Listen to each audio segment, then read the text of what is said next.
Salut les filles, donc aujourd'hui on se retrouve avec une nouvelle vidéo qui m'avait été demandée en commentaire sur une vidéo qui date de quelques semaines. Donc c'est une revue de mes pinceaux Elf. Donc, il y a donc sur le marché plusieurs marques de pinceaux.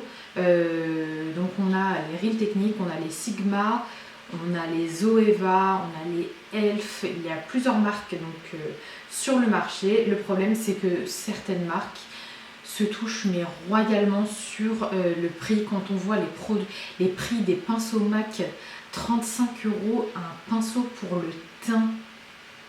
Enfin 35 €, faut pas non plus... faut pas déconner quoi. Je pense que si on me l'offre pas, je n'achèterai pas un pinceau MAC pour le teint à ce prix là. C'est exagéré. À croire qu'ils sont faits avec de l'or, ces pinceaux, c'est un truc incroyable. Donc les Sigma sont également des pinceaux très chers, d'assez bonne qualité. Voilà, d'assez bonne qualité. J'ai arrêté d'en acheter depuis déjà un petit bout de temps, les Sigma, parce que je me suis fait une assez bonne collection de pinceaux Sigma et j'en suis sincèrement ravie. Tous ceux que j'ai achetés, je les utilise mais sans aucun souci. Je les lave très régulièrement. Donc comme vous devez le savoir, les pinceaux doivent être nettoyés toutes les semaines, voire toutes les 2 semaines. Je sais là, vous devez me regarder avec de grands yeux, mais pour éviter la prolifération des bactéries, je vous conseille vraiment de laver vos pinceaux toutes les semaines. Moi, en ce qui me concerne, je les lave au moins toutes les 2 semaines, parce que j'ai une grande variété de pinceaux, donc je peux vraiment switcher entre tous mes pinceaux. Donc on va tout de suite revenir sur le sujet, sachant que j'ai déjà fait une vidéo concernant mes pinceaux Zoeva, Real Techniques, Sigma, que je vous mettrai également en barre d'infos. Donc là on va vraiment se concentrer sur les pinceaux Elf. Donc chez Elf, on a les pinceaux pour le teint et pour les yeux. Ils ont une gamme à 1 €, donc je crois qu'il y a avec le bout blanc, et les gammes Studio qui sont donc avec les bouts noirs. Donc en ce qui me concerne, hormis ce pinceau qui est le Blending Eye Brush, qui est donc un pinceau avec l'embout blanc, c'est le seul pinceau pour les yeux que j'apprécie de la marque. Voilà, je suis désolée, mais je trouve que le poil des pinceaux Elf n'est pas bon. Il est rêche. Hormis celui-ci, vraiment, je n'apprécie aucun autre pinceau. Et même celui-ci porte très mal son nom parce que ce n'est pas du tout une blending brush, donc un pinceau mélangeur.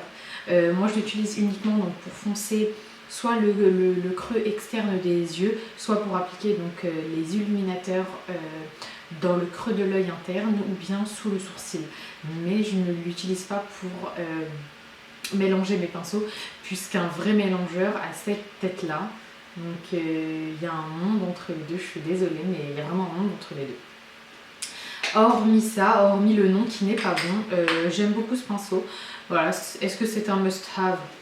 Pas du tout. Mais bon, si vous voulez essayer les pinceaux pour les yeux à 1 € de chez Elf, je vous conseille celui-ci qui est donc le Blending Eye Brush. Donc un pinceau pour le teint de la même gamme, donc à 1 €, qui est celui-ci, qui est censé être un pinceau pour appliquer le fond de teint. Je ne sais pas du tout comment les filles font pour appliquer leur fond de teint avec ce pinceau. C'est un mystère. Donc c'est un mystère, ce pinceau laisse des traces, ça vous prendra, j'exagère, mais ça vous prendra une bonne heure pour appliquer le fond de teint sur tout votre visage. Sincèrement, je vois pas l'intérêt. Moi, vous savez pourquoi j'utilise au jour d'aujourd'hui? Pour appliquer mes masques. Voilà, je l'utilise pas du tout pour appliquer mon fond de teint. Donc là, on passe maintenant aux pinceaux que j'adore de chez Elf et qui valent totalement leur prix. Je crois qu'ils sont entre 3 et 5 €. Et le problème, c'est qu'ils sont souvent out of stock, donc il faut être un peu vigilant et il faut rester un peu sur le site et y aller assez régulièrement. Donc le premier, c'est le Elf Mineral Powder Brush. Sachez que je n'utilise que très rarement les pinceaux pour ce dont ils sont faits. Donc là, par exemple, Mineral Powder Brush, c'est censé être pour les poudres minérales. Vu la taille du pinceau, je n'utilise pas du tout pour la poudre. Donc je n'utilise pas du tout pour la poudre, j'utilise uniquement donc, pour faire mon contouring avec mon bronzer. Voilà, ça il est parfait pour mettre son bronzer. Deuxième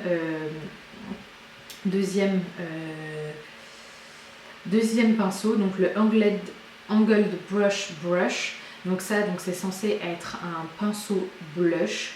Ouais, voilà, c'est pas un must-have pour moi. Il est bien, mais sans plus. Les poils sont assez doux. Cette gamme noire, vraiment, les poils sont top.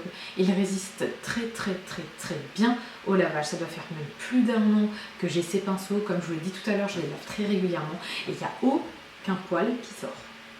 C'est encore mieux que les pinceaux Sigma, parce que vraiment, il n'y a aucun poil qui bouge et ils sont vraiment très doux et ils prennent très bien la matière, même un peu trop la matière à cause de leurs poils synthétiques. Donc voilà, lui vous pouvez l'utiliser également pour mettre le bronzer ou pour le blush, même si je le trouve un peu gros. Celui-ci c'est un des seuls que je n'utilise que très rarement. Si vraiment tous mes pinceaux sont sales, je l'utiliserai donc pour mettre mon bronzer. Donc un autre pinceau, mais celui-là c'est mon chouchou vraiment, j'aime appliquer la poudre qu'avec celui-ci.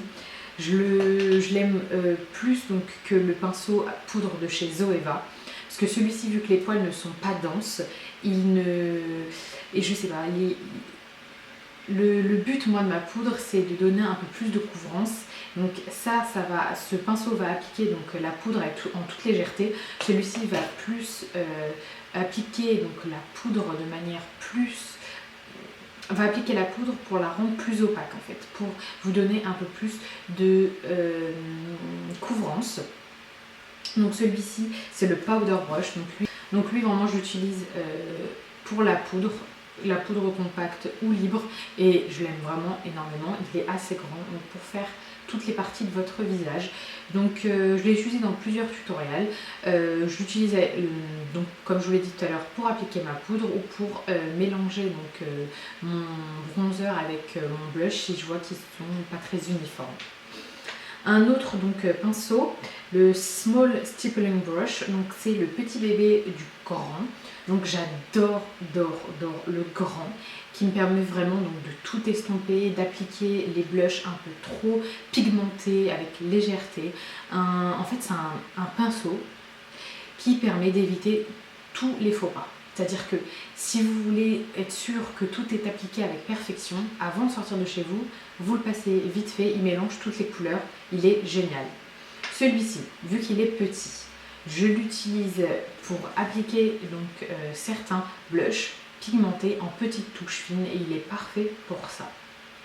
On termine avec le pinceau que j'utilise tous les jours, qui est vraiment génialissime et qui a vraiment pour moi la forme parfaite pour appliquer la poudre sur le dessous des yeux. Donc c'est le Blush Brush de chez Elf, qui est vraiment génial. Donc est-ce que je regrette d'avoir acheté ces pinceaux? Pas du tout.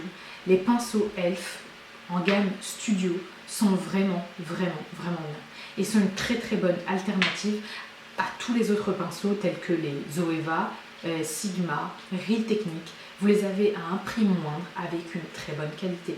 Je les lave, comme je vous l'ai dit, régulièrement. Ils n'ont pas bougé. Donc je vous les conseille à 1000%.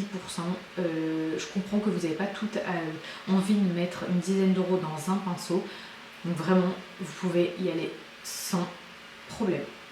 Voilà, c'est tout pour moi. J'espère que cette petite revue des pinceaux Elf vous a aidé et vous permettra de faire votre choix sur le site. Donc voilà, n'hésitez surtout pas à liker ma vidéo, à la partager et pourquoi pas vous abonner. Je vous fais plein de bisous. Bye!